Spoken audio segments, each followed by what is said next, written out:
Cancelled games. It's not rare in the video gaming scene when an anticipated project ends up ultimately abandoned, disregarding any and all effort put into it. This happens all the time, before or after release. The case is no different with Sonic the Hedgehog.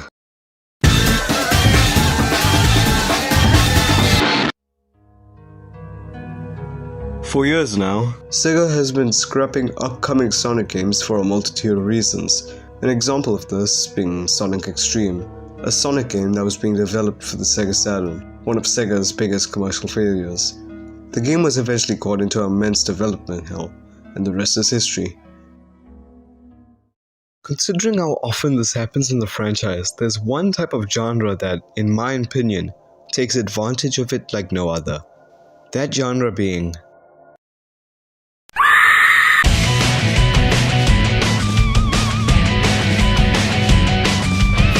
the horror community of the silly blue rat doesn't always breathe innovation with newer projects, but every once in a while something good comes out, and when it's good, it's really damn good.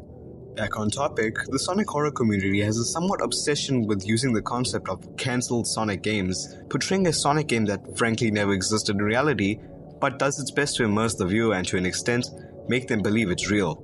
Many projects follow this quota, but one that seems to have slipped under the radar for most is Sonic Outerland. Sonic Outerland is an ARG that, in its entirety, shows off the creation of an old lost Sonic game of the same name that never released, with each video on the channel showing the development of the game before it entirely vanished.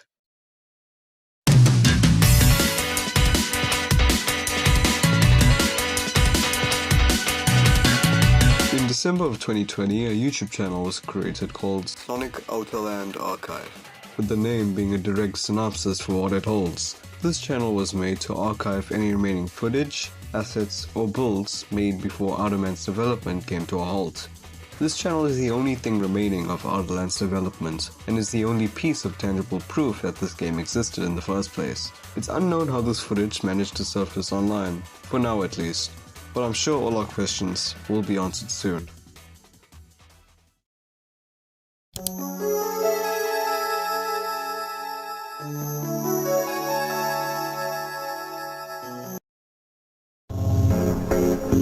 Our first video is pretty straightforward. Before we get into the actual video, this is what the description reads. Hey everyone, Anthony here. This video contains some cool stuff I found in one of the CDs that I found with all the other Outland dev stuff. I hope you'll like it. The person behind this channel is an individual simply referred to as Anthony J. We don't know how they managed to get these assets at all, but we know they found it from a supposed CD of some sort. The video itself shows off a multitude of assets and screenshots that was made for Outerland. We're shown implements such as assets and renders of Eggman, renders of what seem to be the Flickies, and then Sonic himself. His render being very reminiscent of what was used for Sonic Blast and Sonic 3D Blast, a game that was also made for the Sega Saturn. We then move on to miscellaneous screenshots of environments, assets made for different items, and then we get a glimpse of different posters and promotional material for the game. We then get brief insight on the name of a certain zone, and then the video ends.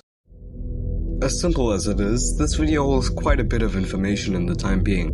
I'll go over what we can gather from these screenshots. First of all, there's a poster shown in the video naming Outerland as Outerland 96, our first mention of the time period Outerland was being developed in, 1996. We then get some glimpses at what seems to be prototypes for the main menu of the game, and that's pretty much it. There's not much else to talk about in this video, so let's move on to the next piece of the puzzle.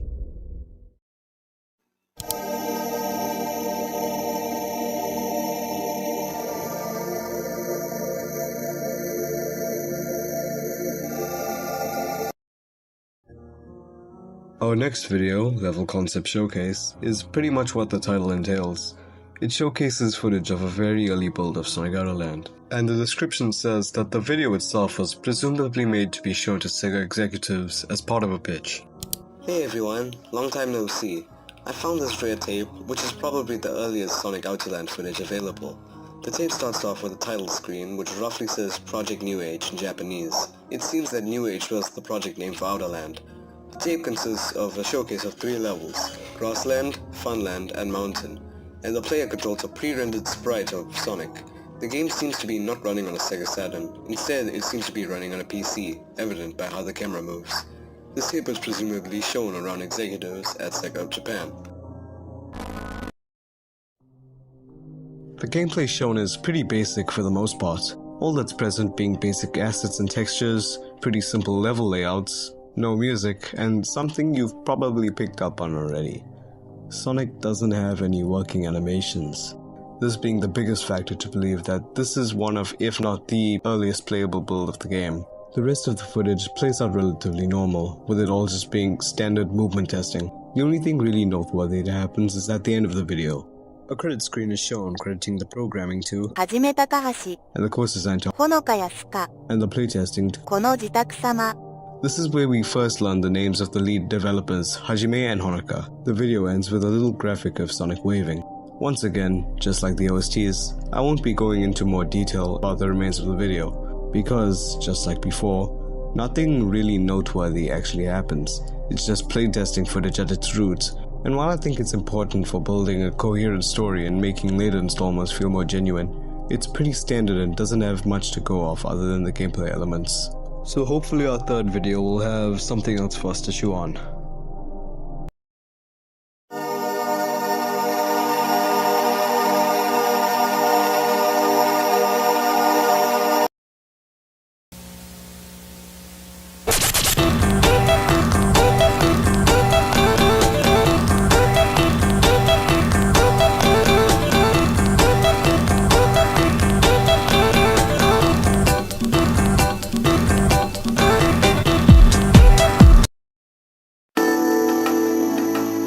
Our next entry, fortunately, gives us some more substance to work with.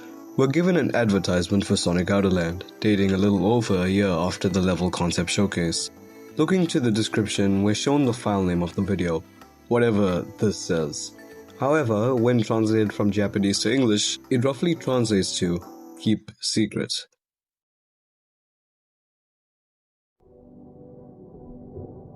Hello again everyone, this is an advertisement for Sonic Outerland, shown at a press conference in January 1997. The press conference took place at the first time Outerland was revealed to the public, as the project had been kept a secret by Sega before then. In the conference was also revealed the Sega Alpine, an add-on that would enhance the Sega's memory and graphical performance. Also known as Sega World London Game Show where Outerland would be playable, the aforementioned game show being the last time Outerland was seen in public. The gameplay shown in this advertisement is much more fleshed out than what we saw in Level Concept Showcase. Sonic has an actual model with animations, environments seen a lot more consummated, and it actually looks fun to play. The music used for the advertisement is Spinal Scratch by Thomas Bangalter, the other half of the French duo Daft Punk, with the song released in 1996, with Spinal Scratch being one track out of the two on the vinyl.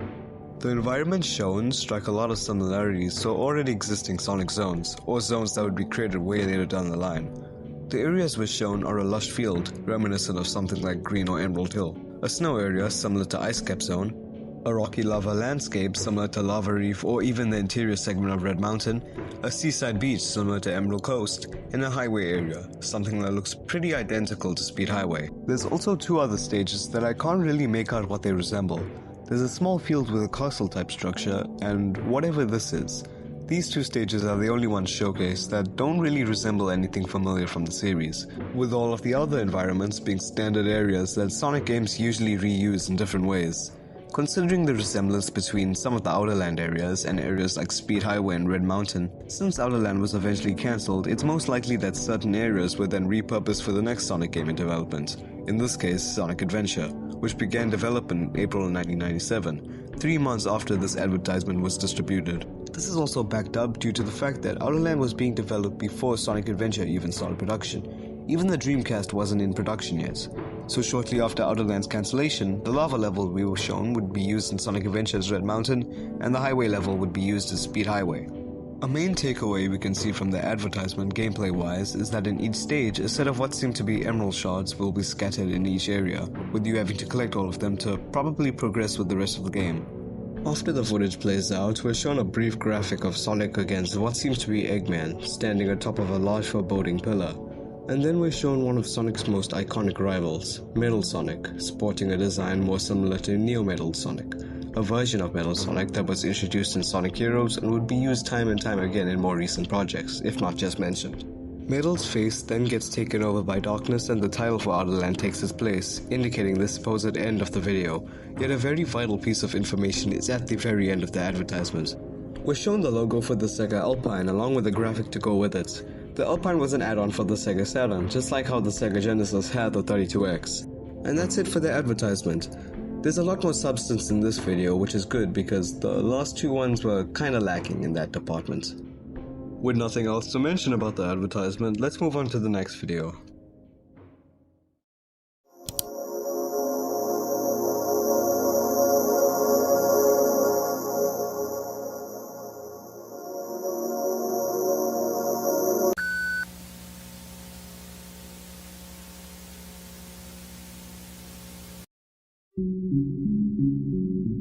Our next video on the channel, Test Areas, starts off by showing a title screen simply saying Test Areas, as well as a small accreditation to Honoka as the player and Hajime as the programmer.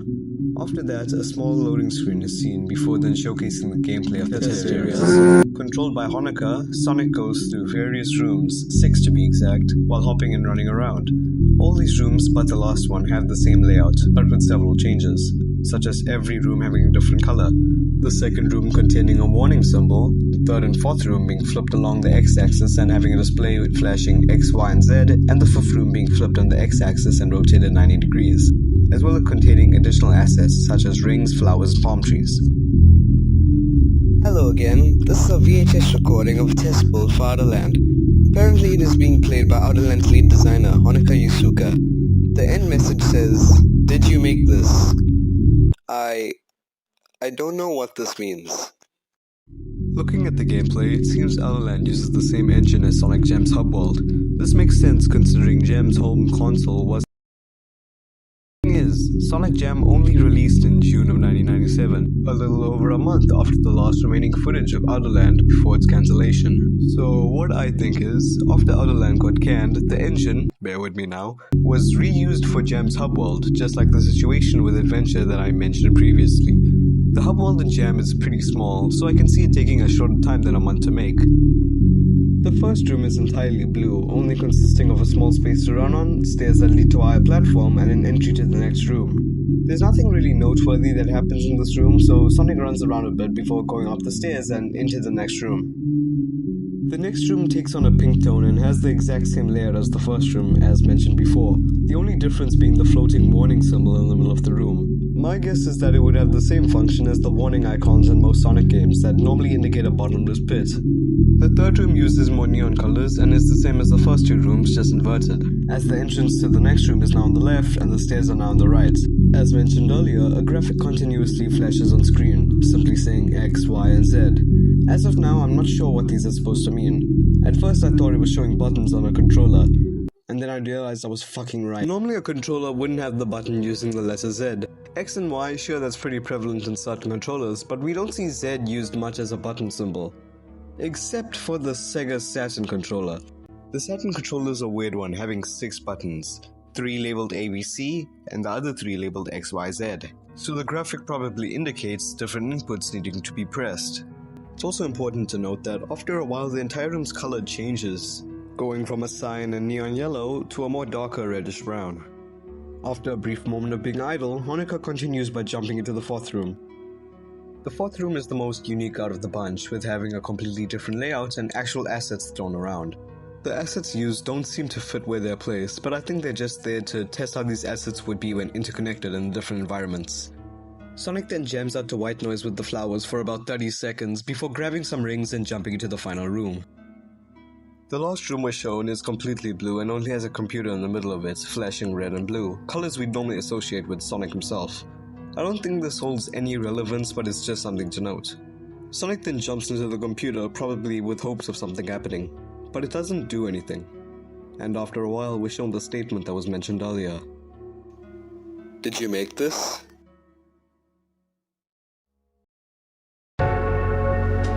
As of now, I'm not sure what this statement means or who could be asking it. It's extremely vague and out of place. Which brings me to my next point. This is our first apparent anomaly we've seen in these recordings. All the prior videos have been completely normal for the most part. This one is the usual testing too. Besides this statement, it's nothing much, but just the inclusion of it makes me wonder, why is this here? For all I know, this could just be a question from someone watching the footage. Maybe someone like Yuji Naka was shown this footage and replied like this. But I don't think that's the case. It seems too empty, if that makes sense. Sure, it's pretty straightforward, but even if it was coming from someone watching the footage, why put it in the video itself?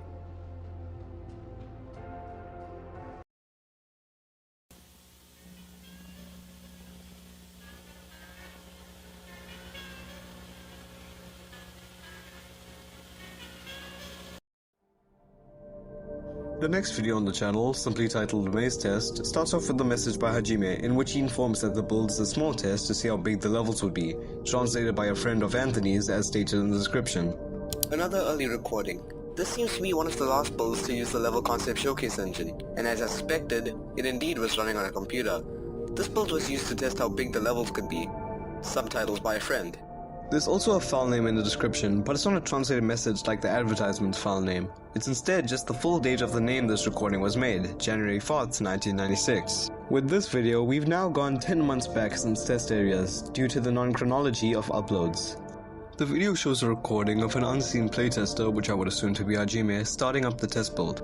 Sonic then appears into the zone, a large ambient maze that could even be compared to the backrooms, or, most relative, labyrinth zone. You know, just without all the fuck-ass water. It's important to note that due to the video's resolution, it can be hard to see what's happening in-game. There appears to be some problems with the textures as the floor alternates between a teal metallic pattern and a solid yellow, with a bit of clipping in the intersections of these textures, as well as the spontaneous appearance of a black rectangle in the distance. The most odd thing about the video, to me at least, is the build itself. The main purpose of the build was to test how big the levels could be, but why use a maze instead of something like a huge field of some sort? Sure, a maze can be stretched out to show how to explore a large interconnected area, but from what we've seen so far, there has been no indication of a maze-like level within the game. This includes the addition of the music. The soundtrack for Outerland only started production in January of 1997, an entire year after this recording, meaning that just for this singular test, an entire song was made. This ambient, unsettling looping track was made all for this specific build. No other build we've seen previously had any music to go along with it, so there must be some sort of importance with this build in particular.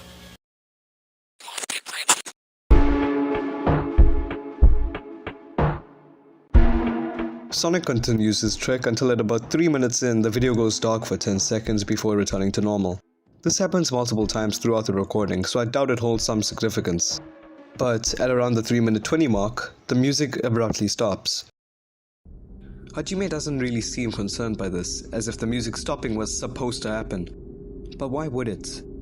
Sonic continues exploring for a couple of seconds before standing at the edge of the maze for a moment before falling off of it. But instead of falling into the void, he lands onto another platform. A much larger open field like I mentioned earlier. If this already pushed the boundaries of how big the levels could be, once again, what was needed for the maze?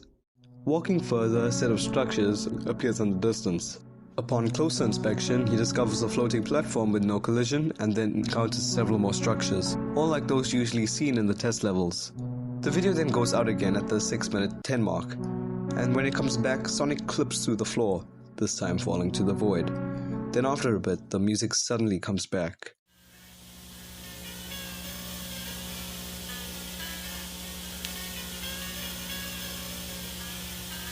And then something odd happens.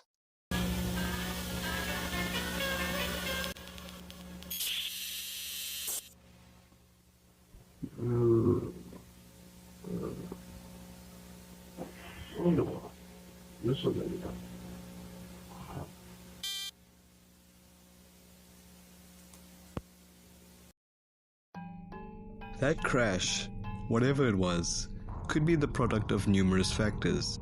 The most likely being unoptimization, but regardless, as of recent the footage we're being shown has been strange. I'm not gonna go straight into saying this is another anomaly, but if even Hajime was confused, means that he went into the build not expecting any crashes or bugs to happen.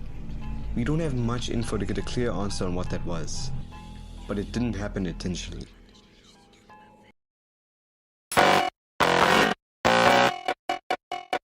Before we continue with the rest of the videos on the channel, what the hell is going on? This section of the video will be dedicated to somewhat make sense of what we've seen so far. Sonic Outerland Archive, in its purest form, is an indirect timeline. When put into chronological order, each upload provides a timeline of events happening within the game's development. Sure, you can say the same for any other ARG or series within the same field as Outerland, but Outerland is a different case to me. Every time we move on to a new upload, we're either going forward or backward in time. The second upload I covered, Level Concept Showcase, was made in September of 1995. After that was the advertisement, moving to 1997, and then test areas in October of 1996, now moving backwards. This is our main motif with all of the other uploads on the channel. They're not in order. But when put in order, each upload we move on to shows another thing added to the game, more improvements and quality of life changes, or new builds entirely. It's presented similarly to something like devlogs, the developers improving their work with each upload. Now let's move on to the irregularities we've come across recently, that being the statement in test areas and the crash and maze test. I don't want to immediately point my finger and say there's something like a ghost in the machine. I absolutely doubt that the reason for these occurrences are, oh, there's an evil, vengeful spirit inside of Outerland that wants to kill you, ooh, because there's nothing that implies that, and it won't ever be implied after this. As I said, the crash and maze test could just be the byproduct of unoptimization and an unfinished build. But as for test areas, I think otherwise. Again, we're pretty early into the series, so we don't have much information to come up with a tangible theory for why this is happening. Because as of now, I don't know what's going on. Everything besides these two small irregularities have been completely normal. For 3 uploads, nothing weird has happened, and when something does happen, it's extremely vague and has no space for conspiracy on why it's even there. No matter what could be said, no theory matches up with why this single statement could be in the video. Hopefully, with the 3 uploads we have left, we can finally piece something together.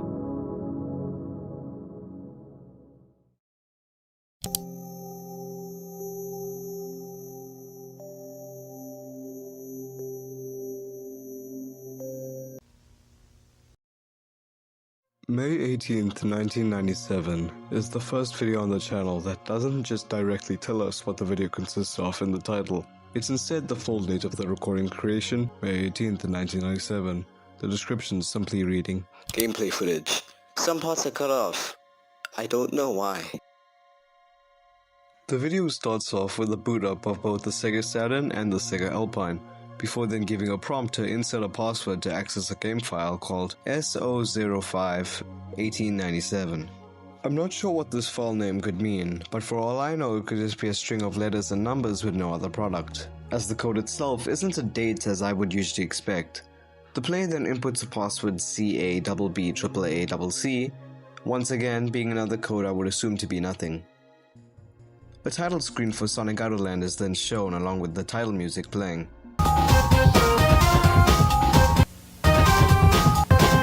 The video cuts out momentarily a few times, and then a title card is presented that reads, Welcome to Turquoise Valley. with Turquoise Valley being the official name of the Plains level as we've seen earlier in the first video we covered, unreleased promo art, assets and screenshots. The video cuts again and Sonic is dropped into the level. Sonic is seen running around for a bit collecting rings and what appears to be one of the shards to collect. It seems this build is still incomplete, as apart from the waterfall, there is no water where water should be, and there is no music whatsoever. However, it is much closer to the final product, with full animations and no visual errors. The video then cuts out at the 1:35 mark for about 2 seconds and then comes back like normal, with Sonic being in a different area of the level. This happens again at the 1:58 mark and then the video comes back again. After a few seconds, Sonic activates a checkpoint, at which the video cuts out again for a few seconds. Upon coming back, Sonic is in a different area, and he jumps onto the bench located next to him, as he remains there for the rest of the video until the video cuts out again. Something I've noticed is that as we go along with each upload, the teams seem to be in way worse condition, like there's something tampering with them as we progress, like it's preventing us from seeing things we shouldn't be seeing. I doubt there's something we're oblivious to actually fingering Anthony's VHS recorder, as it could just be due to the tapes being old and worn out. but it's just something interesting I realized. More older tapes, like the level concept showcase, all the way from 1995, are in pretty salvageable condition, but this tape, a much newer one 2 years later after level concept showcase, is in much more disrepair. After 15 seconds of darkness, a picture is shown, depicting the real-life counterpart of the bed Sonic was standing on, and at the last second, text saying, "Rise and look around you," appears below the picture. A sentence that, the closest thing I can connect it to, is the opening lyric to the 1965 song, "On a Clear Day, You Can See Forever," by composer Burton Lane and lyricist Alan J. Lerner, which was introduced in the Broadway musical of the same name. The story being an in-depth analysis on the long-term consequences of addiction and bad habits, in this case smoking, needing the method of hypnosis to somewhat relieve the urge of it altogether. I don't know what this has to do with Sonic the Hedgehog, but when I speak about external media like this, I feel smart. This ends up leading to the end of the video. In a comment posted a few months later, Anthony states that the build actually originates in December of 1996, although the footage is from the date titled, saying that this explains the lack of music in the level, as the full soundtrack only started production in January 1997, as I mentioned earlier. He also states that within the same folder of the video, a text file saying, "For you," in Japanese was found.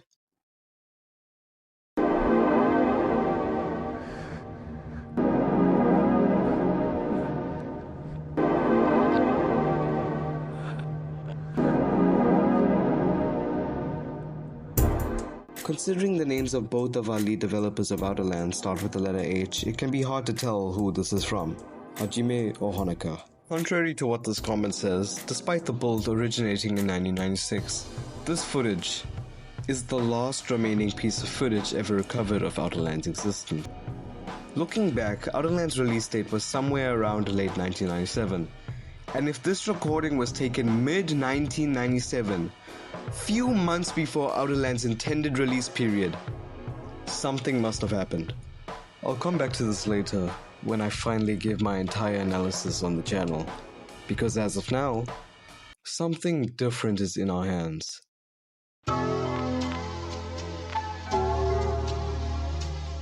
Despite me already covering the pinned comment of this video, there's something at the very bottom that I've missed intentionally. A link to a website. They call me.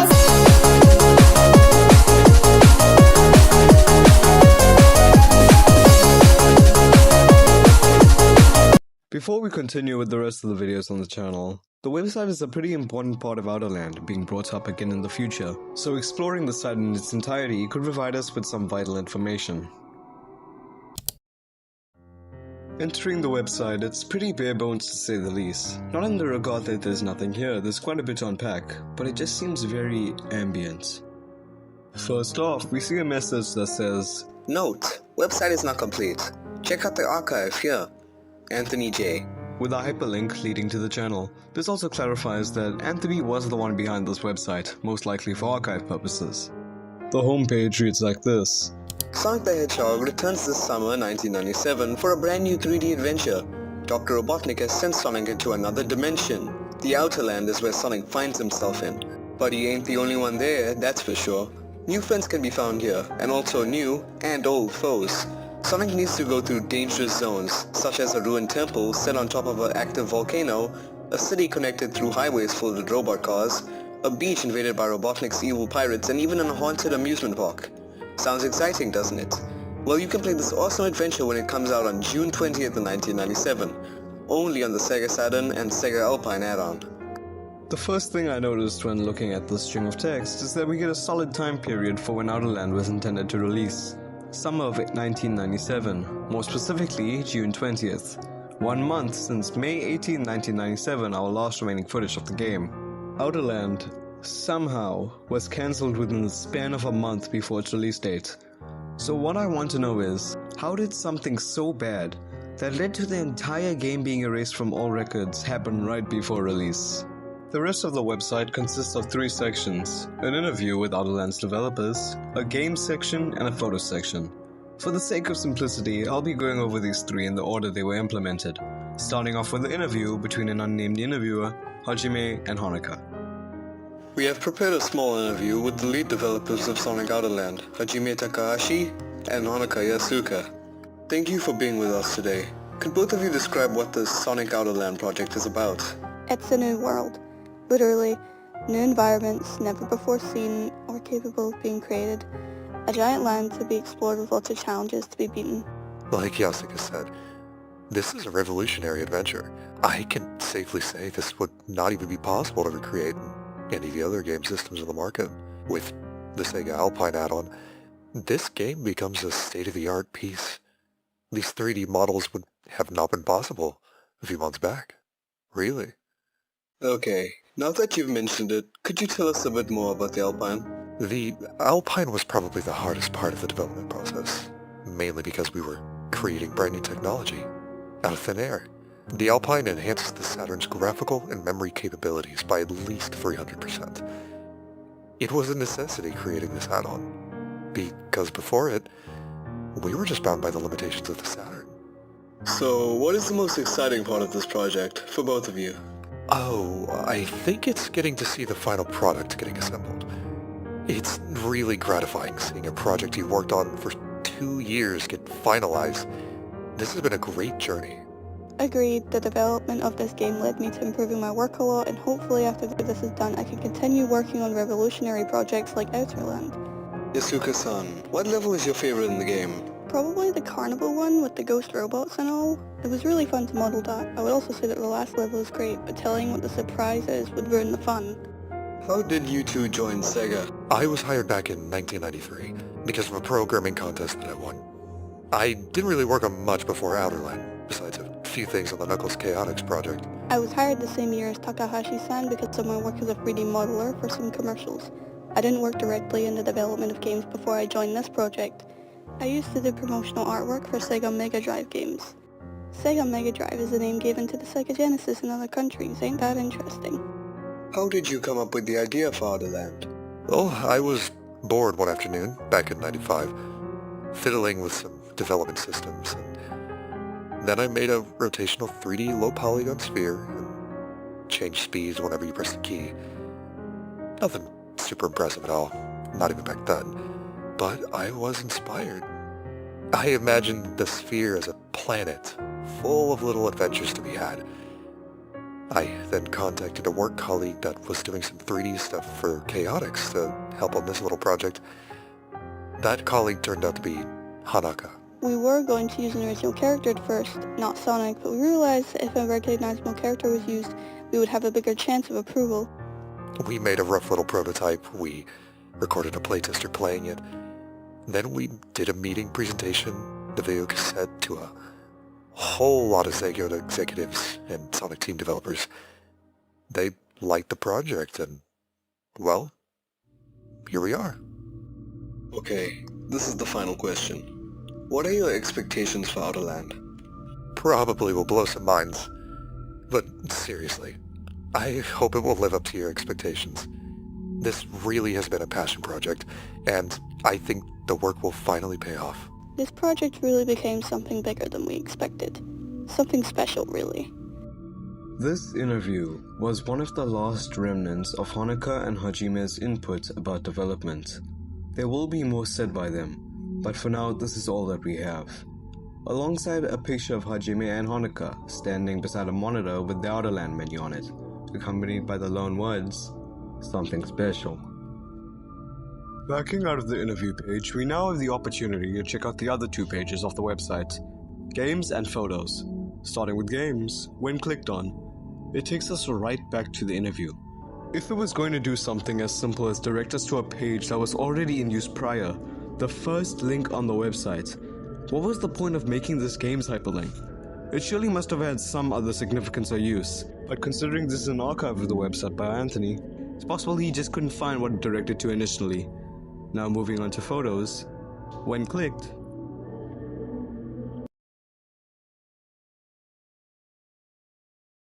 we're shown a picture of Hajime. All that waits for us here is a dark screen, the only thing being present being a picture of Hajime staring at us, and text, reading, "What happened?" You know, probably should have called it photo instead of photos. The photos page is the strangest thing on this website. directs us to nothing but a picture of Hajime. Even if it was supposed to be a wholesome mention of the game's developer, it's way too ominous to be that. Even then, where's Honoka? There's something much more than just a noteworthy mention of the game's developer. And it's also where the website ends. After you've seen the photos page, you've most likely seen all that this site has to hold. There's nothing else you can click, nothing else you can do. It's the end of the road. When doing more research to find anything else outerland related, I found another website, a completely separate site from this one that holds more. And right off the bat, when clicked, it's extremely different, somehow being even more bare bones than the previous one ever was. There's no in-game screenshots, there's no key art of Sonic, just you, the logo, and whatever lies beyond the directories. Speaking of directories, there seems to be 4. Sega, Home, Games, and Stuff. Unfortunately, none of these can be clicked for whatever reason. Actually, nothing can be clicked on this site, it's static. Besides one button. View my message. I'll give it to the site owner. I'm intrigued. When clicked, it opens a separate window with a note reading. Hey everyone, I finally finished rebuilding Sonic Outerland's official website dated from 1996 to 97. It was shut down because of the game being cancelled, but after a long time, I have managed to obtain most of the site's code and assets. Even though some areas are still missing, but I can say about 75% of the site has been archived here. So you can now explore this lost site. Hopefully nothing bad happens like what happened on my old website. Also new videos coming soon. Until then, see ya. Anthony.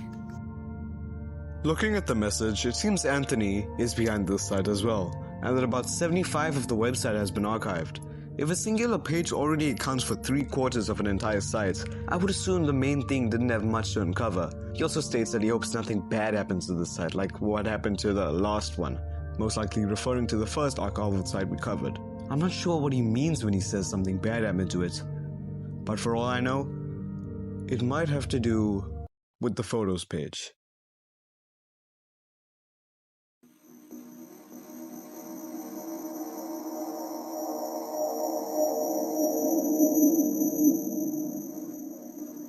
Development Recordings 1 is our longest and most important video yet. Part 1. Archived recordings by Hajime Takahashi and Honoka Yasuka from September 1995 to January 1996. The video starts off with a message.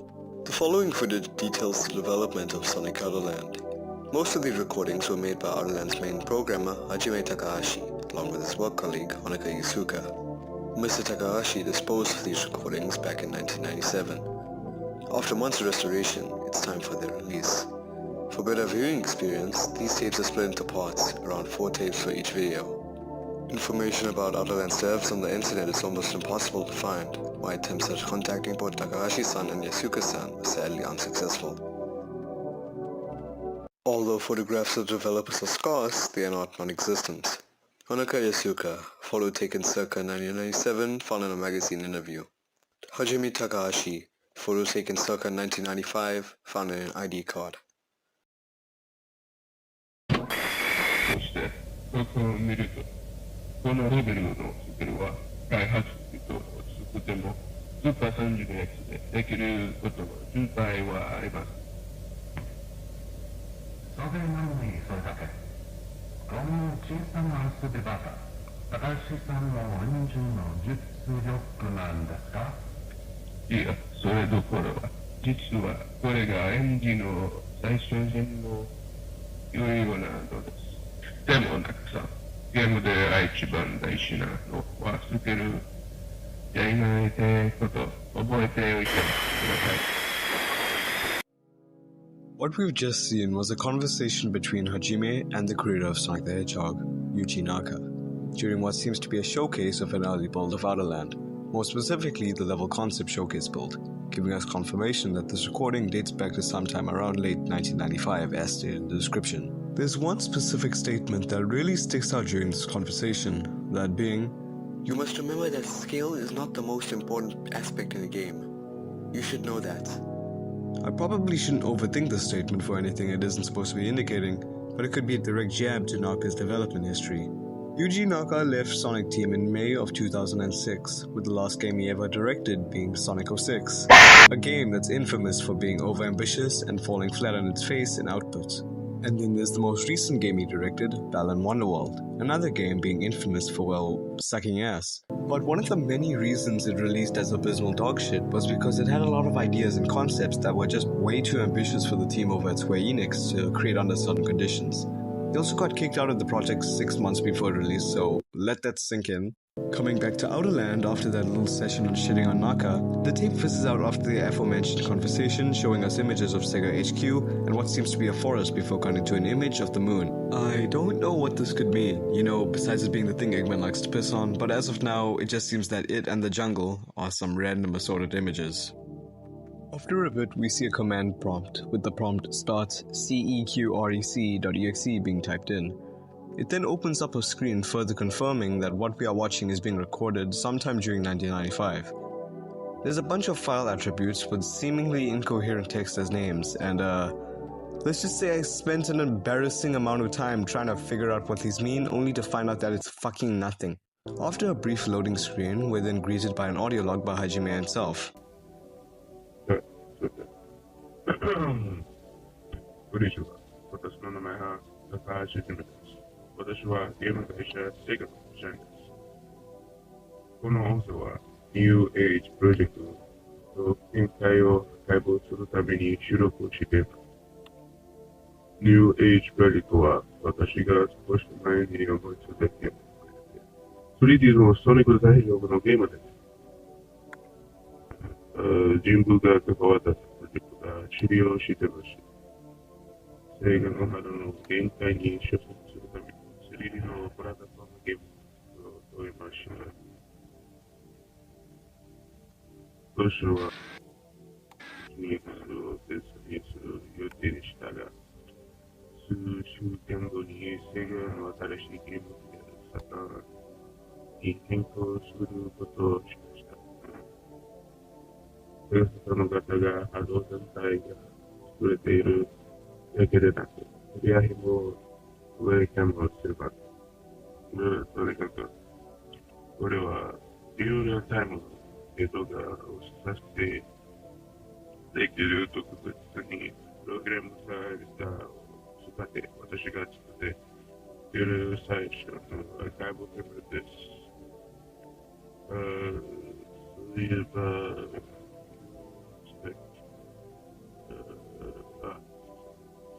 今日は9月15日、1990度。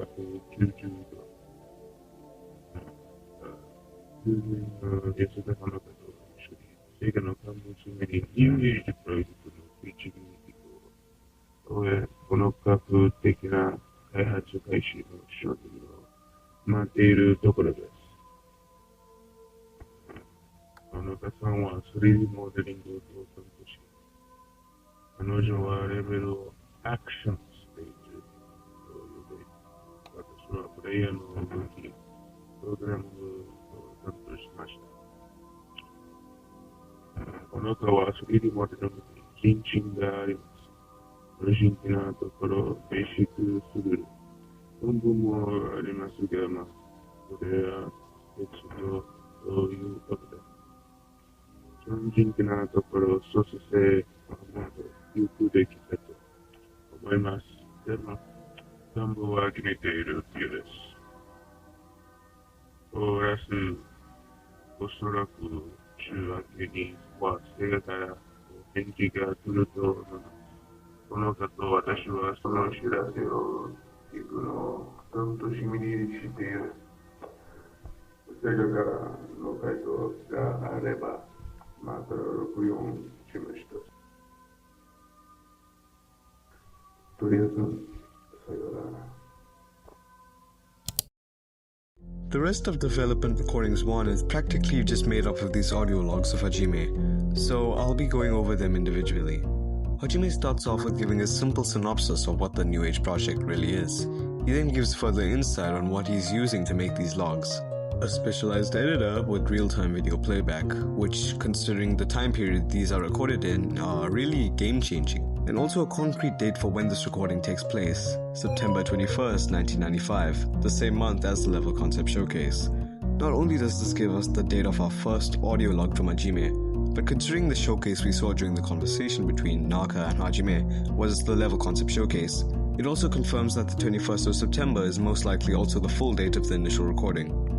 He then goes on to name the 3D stages in the game as the action stages, another label that would later be used as the bracket for Sonic's levels in Sonic Adventure, and then later being used as a way to differentiate Sonic 06's levels from the hub worlds. The log is closed off with a reassuring message from Hajime saying that he'll most likely get a response later this week, and that he'll do an update recording once they do get a response. After that, the tape fizzes out again, and we're greeted with our second audio log from Hajime. こんにちは。また私です。今日は、1995年11月26日。用意知らせがあります。プロジェクトが承認されました。正直言って、約承認されたら、信じられないくらい素晴らしいです。カトが出る前に1ヶ月かかって、とよりはました。そして、どうやらこのプロジェクトの手伝いをするために、さらなる資格が到着するようだ。ちょっと待って。誰かが私を呼んで。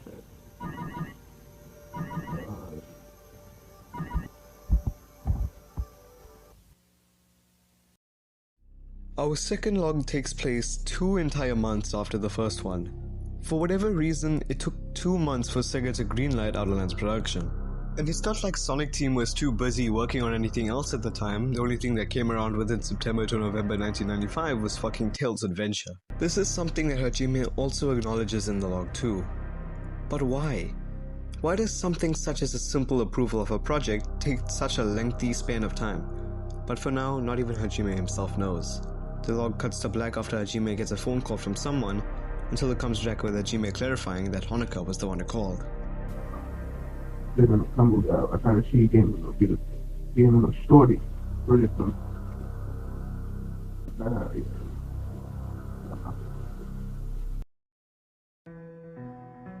After that log is concluded, we then cut to footage of Hajime working on Outerland, consisting of level frameworks, character sketches, what seems to be Honoka playtesting, multiple scrap names that end up leading to Outerland, and then more game development shots. A lot of them also being present in the unreleased promo art, assets and screenshots video. We then see Hajime walking down a hallway and into a staff-only room.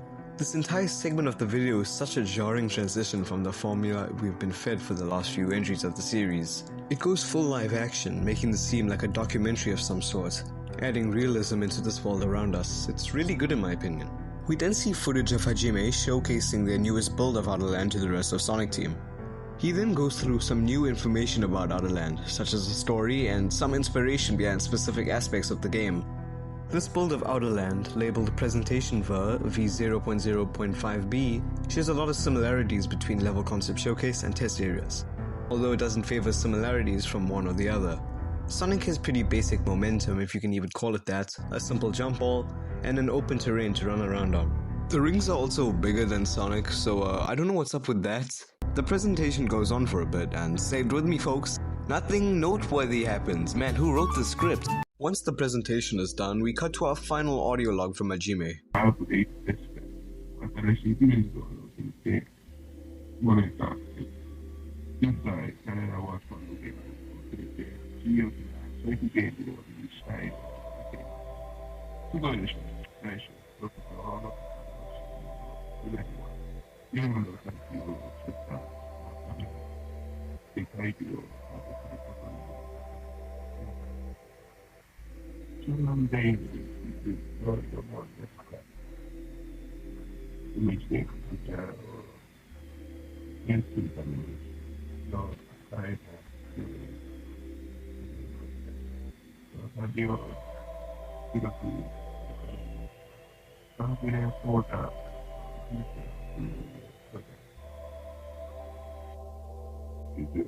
それは、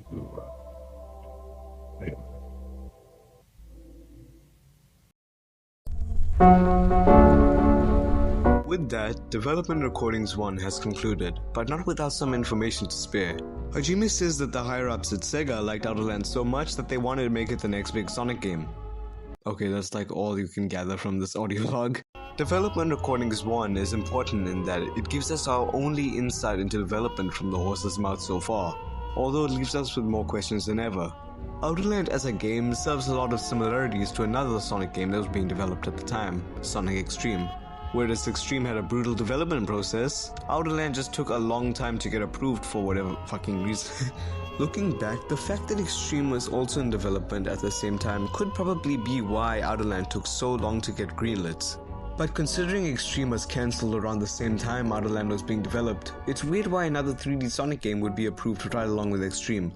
Almost like they knew it was going to be cancelled. I mean, considering they only had 3 programmers at the time and one of their lead developers almost killed himself, they probably knew it was inevitable. It's also extremely strange because both games were set to release on the same console with the same hardware. Outerland was planned to release for the 32X, but someone advised they move it to the Saturn. And this was after Sega partnered with Nvidia. Oh yeah, did you guys know Sega supposedly acquired a third of Nvidia, you know, the graphics card brand, to make an entirely new 32-bit system called the Saturn V08, with it eventually going nowhere? Yeah, pretty cool, right? Now we live in the timeline where Adventure RTX exists. Way to go full circle. Anyways, I think it's still strange that 2 3D Sonic games, set for the same console, undertook development during the same period, with later on, the same fate.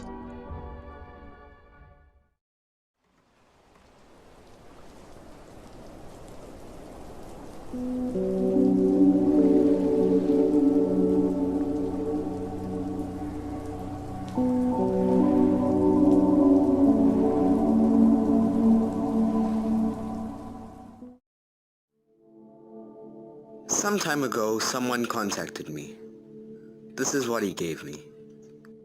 Just like Development Recordings 1, Sega Vault Archive starts off with a message from Anthony. Hello. Some new Outerland things have been found. Some time ago, someone contacted me claiming they work as a security guard at Sega World London. This person, called James, said they had something of my interest. Footage of the Sega World London Game Show 1997. For those who don't know, in February of 97, Sega made a small game show to let people play their newest games. One of those games was Sonic Outerland. James said that Outerland was the main attraction and that they needed to be silent about the game until the day of the event. Hell, I could have been fired for even having these recordings. He mailed me this pen drive with all the recordings he had. Well, let's see what awaits us. See you soon. After that message from Anthony, we then go straight into the archives, starting off with Archive 1, labeled Demo Footage. This would play on a loop throughout the day on some big screens around the venue. The footage simply consists of some gameplay of Outerland, beginning with the main menu screen, which we've seen before in May 18, 1997, and then loading into a much more developed version of Turquoise Valley compared to the last instance of Turquoise Valley we saw. There's also new UI elements implemented, a stage timer, amount of rings, amount of lives, and amount of emerald shards. From the gameplay shown, it seems that this starting area is a hub world of sorts. This could just be entirely wrong, but it's much too small to be an actual action stage. Sonic then goes up to our biggest point of interest, a house, with a bystander that Sonic interacts with. You, stranger, could you help me? Some big mean robots invaded my house. I need you to get rid of them, and in return I shall give you some emerald shards I found in my garden.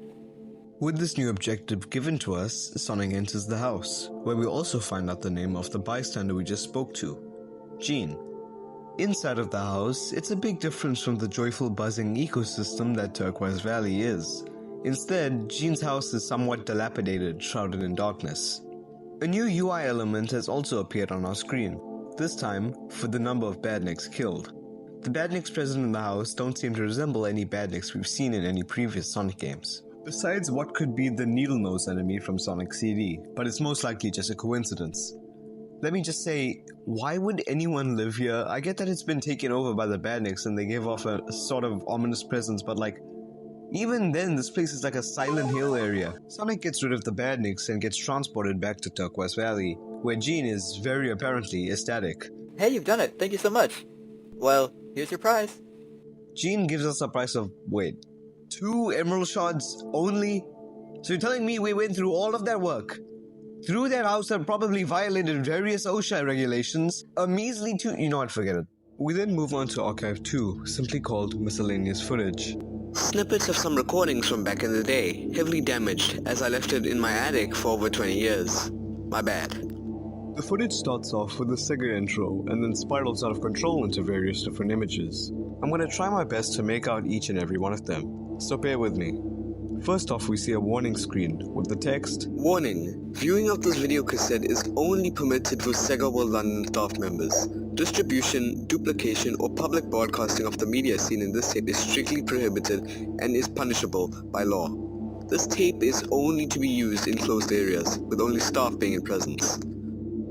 An image both flipped and mirrored that when reverted to its original state reads Game Show 1997 Employee Preparation, and I have no idea what the text above it says, if that even is text.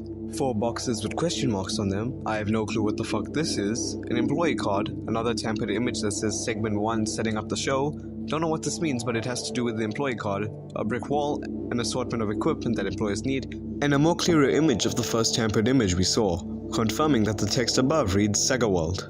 We then take an extremely brief break from an epileptic patient's worst nightmare until the flashing images start again, this time with completely new images to boot. First one being Segment 4 Security, I didn't even have to revert it, I'm just awesome. Images of both Sonic Outerland keyart and the Saturn, the Sega logo covered in darkness, and then we cut to the actual instruction video for a while, until it goes full-blown live action again, showing someone walking to the staff room down a long hallway until it goes back to a different point in the instruction video, and then going over different games that were released in the Saturn.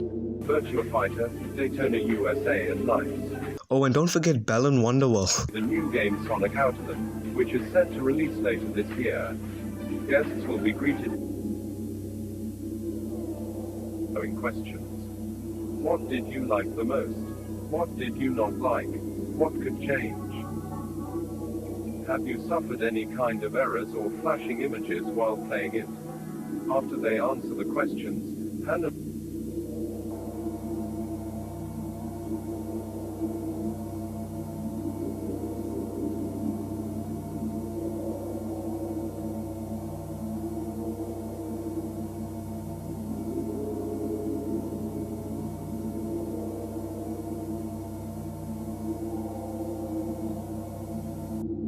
We then move on to Archive 3, pre-show greetings. Just a small video they'd play before letting people inside. Archive 3 is pretty straightforward. It's a simple animation of Sonic T Hedgehog himself greeting the guests and reminding them to have fun. What a great guy. He also says you can take photos with... Wait a damn minute. He then proceeds to disappear out of existence, and with that, we are interrupted by a new message from Anthony. One more thing. Along with the VHS tapes in the box I got, there were also CDs. One of them was this. A CD labeled Sonic. There's some more text at the bottom of the CD, but it's pretty incomprehensible. Besides, this is already a pretty ominous setup. Remember what happened the last time someone got a CD labeled Sonic? We then see a video of presumably James testing out the CD. It's loading right now, so yeah. The last time I actually tried this was back in 2004, 2005, I think. So, yeah, I'll have to check the recording, I guess. Oh, this is exactly what happened back before. Exactly what happened. I'll have to check the footage later, but yeah. Basically, yeah. So basically,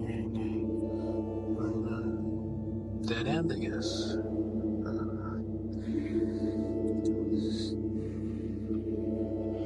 There's no little pipes out there. I can't go any damn by one. We'll have to contact someone from Sega, but that's very unlikely. So yeah, I guess that's it. See y'all later. The footage is just James trying to see if the CD works and being met with a dead end. From what he said, he supposedly had this copy of the game since 2004 to 2005, or at least somewhere around that time, and then goes on to say that there's no more surviving copies of the game anyway. This is how the story of Sonic Outland Archive ends so far. Don't you tell me how many calories I need! With Outland done and dusted, it's finally time I give my analysis and personal theory on the series. Before I say anything, don't take my word for any assumption I make. The series isn't done, I have no idea if it will ever be finished, so don't take my theories as fact. Sonic Outland Archive serves as a concise, almost documentary on its development history. I've said this before, but it really does have sort of a devlog type style to it, especially with the newer installments we've just seen. Knowing beforehand that Outerland would eventually get cancelled adds so much more depth to these videos. Seeing the love and passion put into these builds, knowing that it went nowhere in the end is really sad honestly, but it's also the unfortunate truth. Each time a new game is put into development, it risks the outcome of it never releasing. Hard work and passion has the risk of never being acknowledged by the public eye. And it adds a whole new perspective when we see Hajime and Honoka's clear passion and determination for the game. Now, time to ask the question. What happened to Outerland? Well, with it being cancelled extremely close to its intended release, I have something that is by no means concrete, but it's the only thing I can make sense of now. Hajime and Honoka are dead. Oh brother, this guy stinks! Now hear me out before you start raising up your pitchforks because there's quite a bit of things in the series that can connect to this. By quite, I actually mean 3. At the beginning of Development Recordings 1, during Anthony's message, he states this. Information on Outerland's developers on the internet is almost impossible to find. If Honoka and Hajime were the lead developers behind Sega's biggest Sonic game at the time, you'd assume afterwards there would be some info about them or at least something from them after Outerland. But no, this implies that after Outerland's time to shine, they just disappeared. Another thing that can tie into this is that Sega wouldn't sabotage Outerland themselves. We all know that Sega loves money, and if they eventually did cut ties with Outerland, they not only would have wasted money due to resources and costs, but they'd also miss out on a huge opportunity to make bank considering their other major Sonic game, Extreme, got canned as well months before. And lastly, the photos page from the website. If we're strictly speaking about this theory, this page serves as a memorial. This entire website is an archive, so we have no idea what the original photos page had to offer. But something bad happened, and in turn, this page was created. Something to remember Hajime by.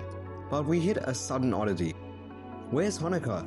Why would Hajime only be present? Yeah, that's my game theory session, goodbye. This theory in itself has a shit ton of plot holes, and I'm by no means denying that. But as of now, there's not much else you can go by. Sega wouldn't shoot themselves in the foot, nor would Hajime and Honoka. Especially so close to release. Something happened so bad between the London Game Show, which was early 1997, and mid-1997. But if we include the May 18th, 1977 video, did I really just say 1977? But if we include the May 18th, 1997 video, something happened between May and June that ended up screwing over the project. That's what I love about Outerland's storytelling. It isn't a complex story, at times it actually shoves info in your face to let you stay on track, but the pieces of the puzzle are scattered in a way that leaves your mind to wander. The fact that the series isn't finished does contribute to that factor, but it's tricky to come up with a coherent theory when the bits and pieces are given in such a vague manner. I'm a big fan of theorizing. It's cool to come up with something cohesive for a piece of media you really like, and the same can be said for Outerland. I don't know if we'll ever get an actual answer to why Outerland got cancelled, but if I'm being completely honest, the way Outerland ends off on such a mysterious note is unintentionally great. It never flat out tells you why Outerland never got to see the light of day. It lets you take the info you have and come up with something yourself. Now, coming back to what I think. I have no hope that the devs are dead theory ends up becoming fact. If it is fact, then I'm like the fucking greatest, but there absolutely is something else that went on behind the scenes. Maybe someone at Sega sabotaged the game themselves, but that doesn't explain the lack of info on Outerland's developers. It also leaves a shit ton unanswered. Remember that message in test areas? Yeah, we totally forgot about that. And to be fair, it's never mentioned again, so we can't really connect it to anything else. There's also the bench from May 18, 1997 with the whole rise and look around you thing. Just like the test area message, I have no idea what this is supposed to be implying. But the closest thing I can consider connecting it to is On a Clear Day You Can See Forever. As I mentioned earlier, that movie is about smoking. And if you search hard enough, in some official art of Honoka, we see her, lo and behold, smoking. This is a huge leap of faith, and I'm just connecting things that could possibly make sense. But in the end, it could just be a simple narrative, leading to a simple conclusion. Maybe their hard drive failed and they lost the game. But right now, that's all that's left of Sonic Outerland Archive. If I've piqued your interest whatsoever, I beg you to check out the series for yourself and come up with your own theory. If you have anything you'd like to add or your own theory on the story entirely, leave a huge wall of text in the comments. I'd love to hear what you guys think. But that concludes my coverage on Sonic Outerland Archive. As I normally do when I make these types of videos, I always like to get in contact with the creator of the series themselves to sort of ask some questions and add them to my huge throne of sacrifices. Fortunately, I got in contact with the creator of Outerland, MSPIE. MSPIE? I'm so sorry. The rest of this video will be a full-blown interview between me and MSPIE. So I hope you guys enjoy it. I'd like to thank Pun for the opportunity to have this interview, and also for the video itself, for giving Outerland this spotlight even though the series is not active anymore. Thank you so much, bro. I appreciate it a lot. What inspired you to make Outerland? Well, the thing that really made me want to do Outerland was the sudden burst of beta archive type channels in the mid to late 2020. The main inspiration thematically was Super Mario 64 beta archive, along with Greenio's SM64 classified. But as for choosing Sonic in that specific era of Sega Saturn, Dreamcast, instead of the Genesis, was because that was the style I was most fond of, like Sonic Jam, Sonic R, Sonic Adventure, shit like that. I even remember when I was a kid I was playing Sonic R on a random collection for the PS2, and wishing there was a proper 3D platform type game in that style too. So even before Outerland was a thing, I had this idea for an early 3D Sonic adventure. What was the most hardest part of making Outerland, and what was the most fun part? The hardest was definitely starting to code for the game. Throughout 2020 and half through 2021, I had no game engine, and I was like, shit, I'm gonna have to do this somehow. So after watching at least 8 tutorials on Godot, a game engine, I had the code for a level concept showcase done, but afterwards I remade it all again until we got the engine from the advertisement video, which became the main framework. But I still tweaked it and did shit like that. Now, the most fun part was, I think, it was recording the gameplay, because it's just such a refreshing feeling after a whole week of coding, modeling, texturing, to just finally play it. It was a really rewarding experience. If you could change anything about developing a production, what would it be? Well, I think I have a more focused style, because if you see in the early videos, there was little to no story at all. If I were to go back into the series someday, I would put at least a little bit of story in every video. What are you most proud of in Outerland? I've gotten a lot of compliments over the years on how this series is really believable to its time period. I guess that is what I'm most proud of, the overall atmosphere and aesthetic of it. Was the direction of the series always planned, or did it change over time as you learned new things about the medium and storytelling? The story from January 2021 up until the last video has always been the same. The changes came from me maturing through the 4 years Outerland was active, and also, as you mentioned, I learned a lot as to how I can make a story more interesting and shit like that. Was there going to be more significance with the interactive aspects of the series, besides the unreleased builds? Stuff like the websites. Was there ever going to be more stuff like that intended for the series if it kept going? Since I still have plans to pick the series back up, I won't reveal much about this aspect, but I had more interactive segments where certain characters would speak directly to the audience at some point in Season 2, which was gonna be said in the present time. I even made some live action test footage which I may or may not release sometime in the future. Who knows? Last question. Do you have any advice for anyone wanting to start their own piece of horror media or project? Digital, analog, or anything really, doesn't matter. That's a good one. So for starters, even if taking inspiration from certain series is great, in a natural way that creators can develop their own ideas, you should try your hardest to also put something that's exclusive to you and only yourself. Something that you feel as if hasn't been explored as well as you wish it was, like a certain fear, or a game idea, or even a style of storytelling. Who knows? I've seen a lot of analog horror or ARGs that just feel like regurgitating the same ideas over and over again with like varying quality. So try to be as original, as true to yourself as possible. It's your series after all. Secondly, you gotta keep one thing in mind. Criticism is gonna come, and it's gonna come harsh. Like, especially for newcomers, people love to be mean on the internet, and I can tell you, it's gonna hurt the first few times, but after a while, you learn to separate yourself from your work, and you don't feel as bad anymore. But I'd be lying if I said it was gonna be easy, so like, just try to ignore the "this shit sucks ass" like type comments, and just focus on the constructive criticism to improve your work. Finally, know your limits. Don't push yourself to keep going just because you don't want to let the audience down, especially if you don't feel any joy in working on the project anymore. They can be draining like hell. Know when to stop, when to take a break, when to think, is this really worth it? Like, if you feel as if it isn't working out, try another idea, another style. Somewhere down the line, you'll find the one that just clicks with you.